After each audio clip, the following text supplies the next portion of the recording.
de um ano para cá, qual é a intensidade, o que mudou? Tipo assim, como tava e como tá hoje, em questão de número de ataques ou assim? A estratégia que a Rússia usou na Ucrânia militar foi uma estratégia que não respeitou algumas doutrinas da própria Rússia. Eles atacaram... eles não usaram força aérea para atacar a infraestrutura civil e pontes e para danificar a estrutura da Ucrânia para depois entrar por terra. Eles entraram por terra primeiro. E normalmente você não faz dessa forma. Você prepara a entrada por terra através de força aérea. Você danifica, depois Exato, entra. porque aí você danifica o outro lado. Você danifica as baterias antiaéreas, você danifica pontes, você danifica uma série de questões, no caso, pensando em doutrina de guerra, simétrica. E a Rússia não fez isso. Ela entrou com tanques e acabou recebendo uma resistência muito grande.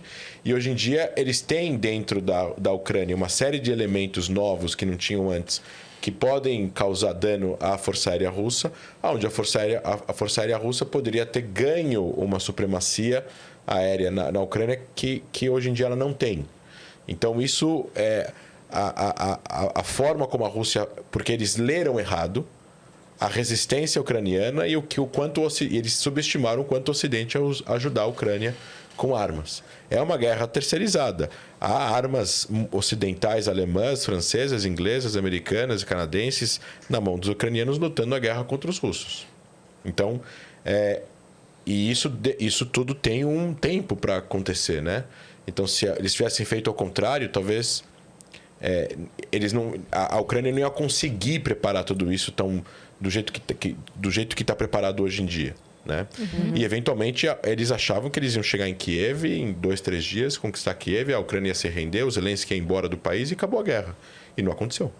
Agora, eu não vejo, ao mesmo tempo, a Rússia abrindo mão da Crimeia, que foi anexada em 2014, ilegalmente. Então, assim, tem tantos detalhes aqui, assim, para acabar a guerra vai ter que ter um acordo. E para ter um acordo, eventualmente, para ter um acordo, não necessariamente vai ser cumprido acordos passados ou o que seria certo. O que seria certo seria a Rússia sair de todo o território da Ucrânia. E aí você tem que lidar com a realidade. A Rússia vai sair de todo o território da Ucrânia? Ela não vai. Tem como forçar ela a sair? Não tem. É um exército com armas nucleares, é um superpoder. Não vão mandar soldados americanos lá para empurrar os russos. É uma guerra mundial.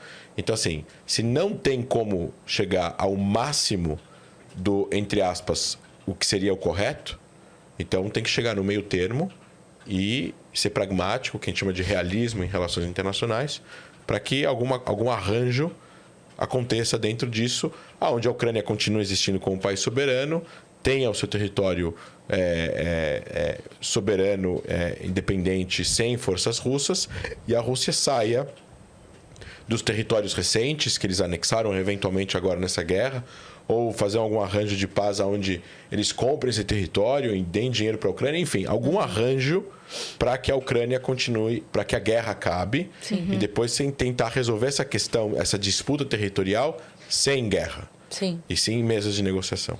Eu não sei de quem foi aquela frase do se a Rússia desistir da guerra, acaba a guerra. Se a Ucrânia desistir da guerra, acaba a Ucrânia. Na verdade, eu acho que essa frase... eu conheço essa frase de outra forma e de outra realidade. A ex-primeira-ministra de Israel, Golda Meir, que foi a primeira-ministra mulher de Israel e a segunda do mundo, eleita democraticamente. A primeira foi na Índia e a segunda foi em Israel. Ela foi eleita em 69, onde na Suíça, naquela época, as mulheres não tinham nem direito a voto. Nossa. Incrível. E ela disse essa frase. Na época existia a guerra árabe-israelense, que hoje praticamente não existe mais, onde os estados árabes fizeram guerras contra Israel.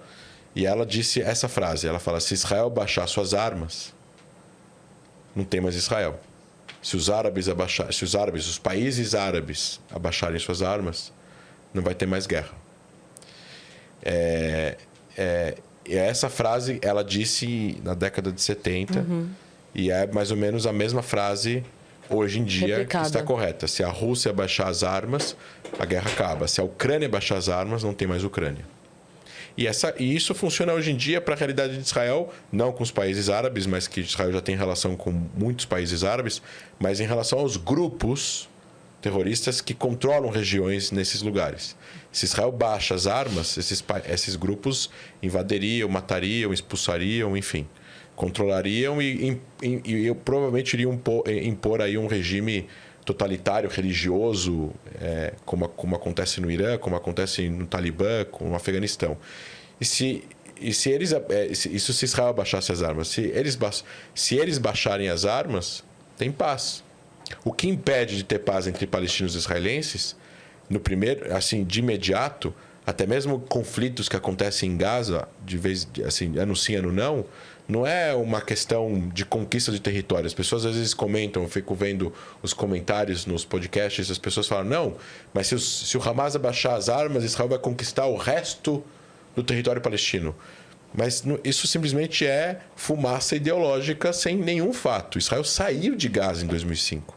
Então, por que Israel iria reconquistar um território que ele decidiu sair por livre e espontânea vontade em 2005?